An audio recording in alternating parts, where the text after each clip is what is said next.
Hello again, and welcome back to Granny Dorothy Visits. Today's topic is the role of dreams, and the first reading from Wayne Dyer's Everyday Wisdom. Injustice is a constant, but you can refuse to be seduced into being emotionally immobilized by it. And the next one, Julia Cameron's Blessings. The quote at the top of the page is from Rumi. Why are you so enchanted by this world when a mine of gold lies within you? And the title is, My Creativity Funds the Creativity of All. My creativity is an act of my soul. I am rooted in the creativity of the entire universe. My dreams and desires are funded by divine power, intended to bring divine good and harmony into the world. As I lovingly act in the direction of my dreams, I help manifest the dreams and desires of those whom I meet along the way. My dreams prosper and encourage the dreams of others. There is no competition, no devaluing of others to reach my goals. As I flower creatively, I give to others the gift of my example. As I become larger and more magnificent, I am a show of the power of spirit to make all of us fuller and more abundant. There is in me only goodness and only grace. My creative dreams are blessings for the world. As I bless others through my art and artfulness, others are encouraged to flower in return. We are a garden growing into glory. I am a bloom whose glory brings beauty to all. My dreams are important to the unfolding of the world. And the last one is the reading from Dr. Gladys McGarey, The Well-Lived Life. I have always used dreams to guide my choices and decisions in life. I encourage my patients to do the same. This doesn't mean we should always interpret our dreams literally. Dreams often use symbolism to make their point.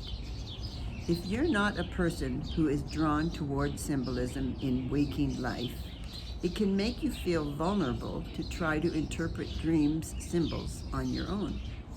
You may wonder, what do I know about interpreting dreams? The key point to understand is that since a dream came from your mind or your guidance, your highest being, your ancestors, and past lives, whatever fits your system of belief, you are the one who is best suited to interpret it. Your dreams are made precisely for you, which means that the symbols you find in them are very likely to convey their intended meaning to you. If you think your dreams mean something, it probably does. One woman came to some workshops on holistic health I gave sometime in the 1970s. Her story was heartbreaking. She had caught her husband abusing one of their two boys. She had immediately divorced him, and he'd gone to prison for the abuse. But later, he had been released without her knowledge and had kidnapped their sons. By the time we met, it had been several years that she hadn't seen her boys. She had no idea where they were. At that point in time, there were very few ways to track down people who had run off like that.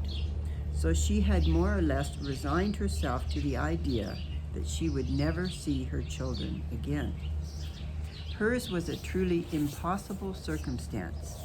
I wasn't about to tell her to forgive her husband or to get through her grief or try to heal any of the rest of it.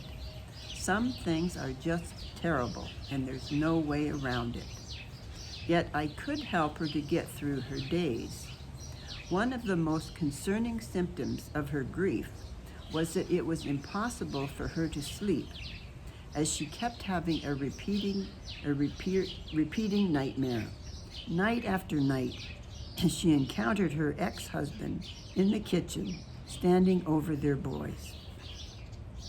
In the dream, she would pick up a butcher knife to stab him, but at the last moment, he would always hold up one of their sons, and she would end up stabbing the child instead. This nightmare tormented her for years.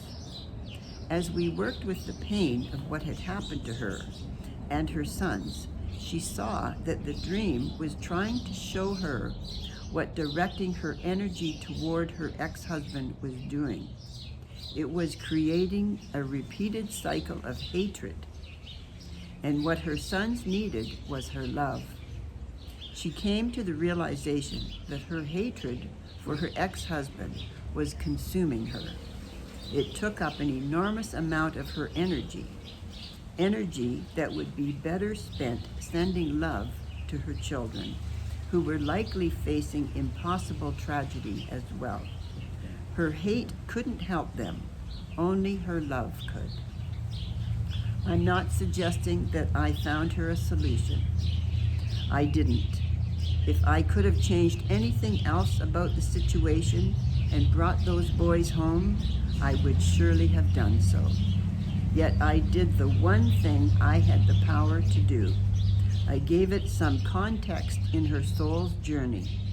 I helped her extract a lesson in love from what was otherwise pure pain. She had to really search for the lesson, but when she did, she saw it and it lifted her up. That was part of how she managed to move her focus back toward the love she felt for her sons. It didn't change how she felt about the situation, but it changed where she put her life force, which was precisely what her dreams were asking her to do. It directed her energy back towards something constructive. Many of my patients have received such guidance from dreams. People receive guidance about their purpose, their health, their decisions. Dreams bring clarity to questions that feel too big for the conscious mind to handle. So what's the best way to go about receiving guidance from your dreams? Start by asking, request a dream, and be ready to receive it. Remember, this doesn't need to be something spiritual or supernatural if that doesn't work for you. It can merely be psychological, as you ask your sleeping self to show you what you don't yet understand. Once you've received a dream, look for symbols. What do they mean to you?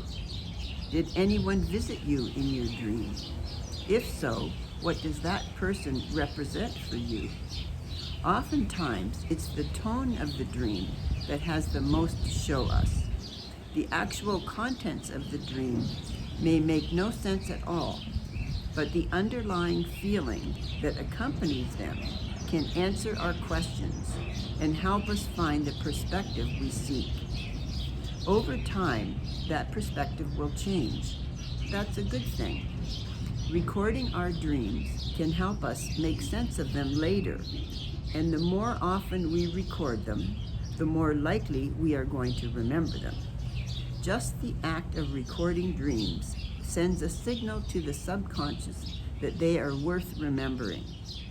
Whether through journaling, visual art, or voice recording, try taking note of important dreams that come your way. Doing so will help you extract more meaning from the messages you receive. It's good to do this throughout our lives. As I grow older, I find that my dreaming becomes richer. But it's especially good to do this when we come up against issues that affect us repeatedly, whether they're physical, emotional, or spiritual issues, or more often than not, all three. We all come up against chronic challenges of some type. So, that would be very interesting for us to and easy enough to do, to get a journal or just a little notebook and keep it by your bed, on your nightstand with a pen or a pencil, and record your dreams as soon as you wake up. And then take a look at them later, and maybe you'll learn something that will help you in your life. So I send you my love. Until next week. Bye for now.